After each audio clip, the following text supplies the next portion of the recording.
Öldin hennar, 1961. Á 20. öldinni var eitt stærsta baráttumál jafnréttissinna að konur fengi sömu laun fyrir sömu vinnu.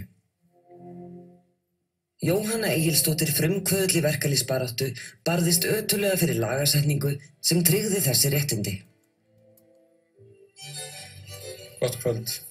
Ég það ánægju að ræða hér í kvöld við eitt fremsta og mætasta brautryðjenda og forystumann verkalýðssamtakanna í landinu, konu sem í rauninni helgaði alþýðuhreyfingunni líf sitt og starf.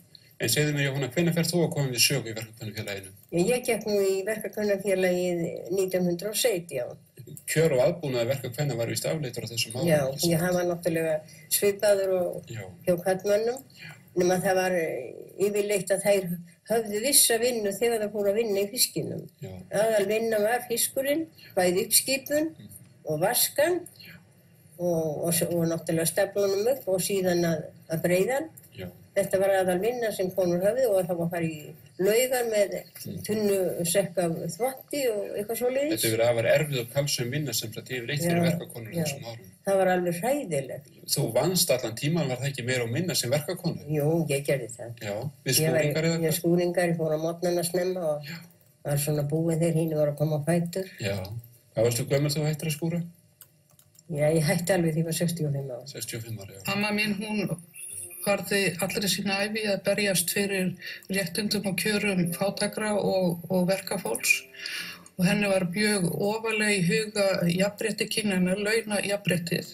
Hún sagði manni oft sögu frá því þegar konur og karlar voru að vinna nákvæmlega sömu vinnuna en konurnar fengu helmingi lægra laun. Við vorum alltaf að reyna að jafna þann mismun sem var á kaupinu. Því það var afskaplega ranglátt. Þar sem konur gátu afkasta sömu vinnu eins og dæmis fiskbríslu og bera móti karlmannin á helmingi minna kaup.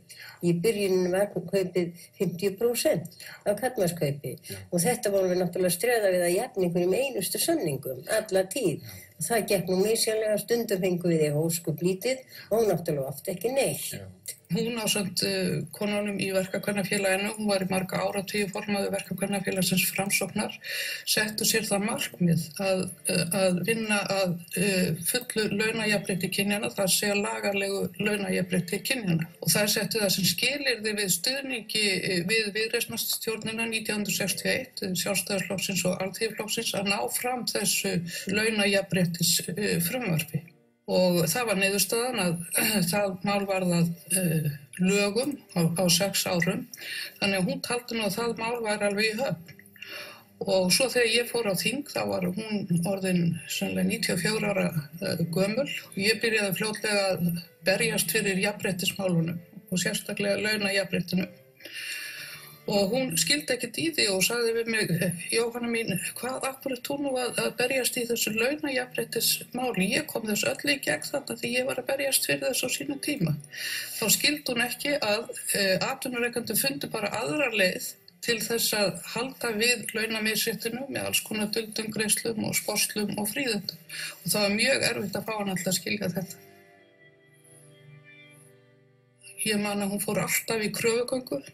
Það var bara hennar heilu skylda fannst henni að fara í kröfugöngu. En konur voru á þeim tíma oft á þeim árum þarna á undan.